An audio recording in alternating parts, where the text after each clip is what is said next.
Welcome to the EU side of PTL. I am sadly joined by Crepo, but I will accept I have to sometimes carry him. He actually dropped an F-bomb last week. Shame. And I'm proud because it's been my baby, and now I'm I'm passing it on to the new guy, and he can pick it up and become a real star. I mean, I have always looked up to you, Deficio. I know. Mostly literally, not to your casting. So I'm aspiring to be more like Martin. And it's just one step in a long journey I forwards. don't think you will grow any taller anytime soon. Have to though. get I'm better sorry. at casting then. I'm That's sorry. the only thing I can improve. Well, at least you have something. Another team who's trying to improve is Rocket. Right now, they made an 80 carry change. Safi is out, Taps is in. Taps obviously been around since almost forever. We can say I didn't really like his performance last year, so I don't know what to expect from Taps coming into this season. But he should be better than what Safi has been showing so far. Yeah, I definitely agree. While Tabs may have left a bit of a sour taste in many people's mouth, he can't be that much worse than Saphir. We have to be honest. Lackluster performance overall, combined with the fact that Rockhead is now forced to play with Extinct in the support role, who's very inexperienced. I think it's a good change, bringing in Tabs, who not only from a mechanical point of view should be better, but he also brings a little bit of that macro element. He has more shot calling. He has more experience in just the rotations, etc. From playing with him too. He's a very big picture type of player. I think that's the key point with Taps. I'm not expecting him to go in and become like a top 80 carry by any means. Rocket basically just needs someone who can complement Betsy, who's been doing really well, and then maybe they can start winning some late game team fights. We need to see more still from Rocket as a team, in my opinion, before we can really say they're out of the slump. Yeah, because they definitely need to get better if they want to challenge teams like HJK or Vitality. And it was actually the next topic here. Deficio, you made the comparison once. Yeah, very smoothless transition here. That Vitality is actually like Fnatic. That's what you said. Fnatic equals Vitality. Almost. I said that coming into this split, I was looking at the Vitality lineup, and I could see the playstyle they would be using would be close to what Fnatic showed last year, and I think we are seeing that. You know, it's a lot of Capo Shot and Shook together in the early game. You have Kising and Yanin, who's playing 2v2 very often, doesn't really get any help, and Nuclear just farms on his own in the mid lane. I just wouldn't say we see the same crisp synergy coordination we saw from Fnatic in Summer Split. But if you look back to Spring Split Fnatic, I mean, it's somewhat the same. You know, good individual players, carry top laner who's trying to make it work.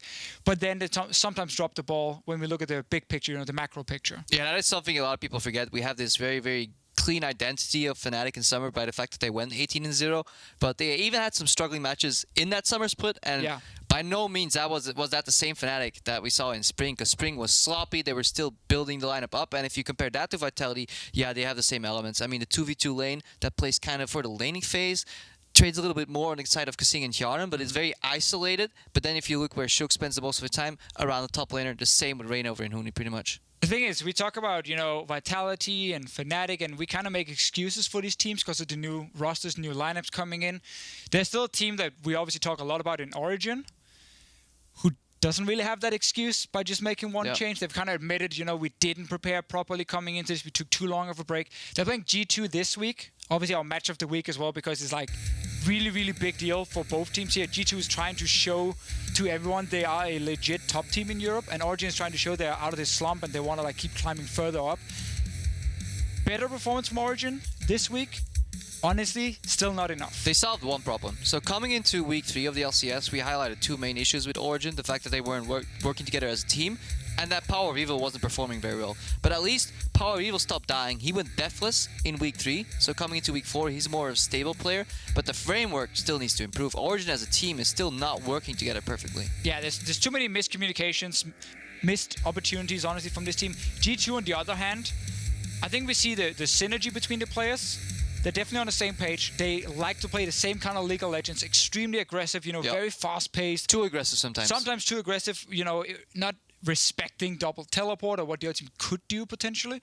But when you have a player like Perks in the mid lane, Emperor and Hybrid doing well in the bottom lane, we see some very good performances from these guys. And I'm honestly looking at G2 taking this game because I don't think Origin is out of the slump, and I think G2 will be able to snowball this game from early to mid game.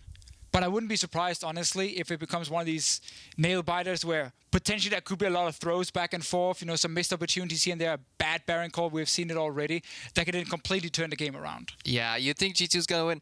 I think Origin's actually going to take it because if you look at it, they have the man, they have the carry, they have Sven spearheading it. But then if you look at the top lane, Soaz, sure, he might have the worst CS at 10 minutes, at 20 minutes. He may be dying the most in a European LCS except for Adam, who has one death more. But we can't forget that Soaz, when you put him in the corner, he will rain down upon you with the fury of 1,000 baguettes. And that's it for us. F it, we're out.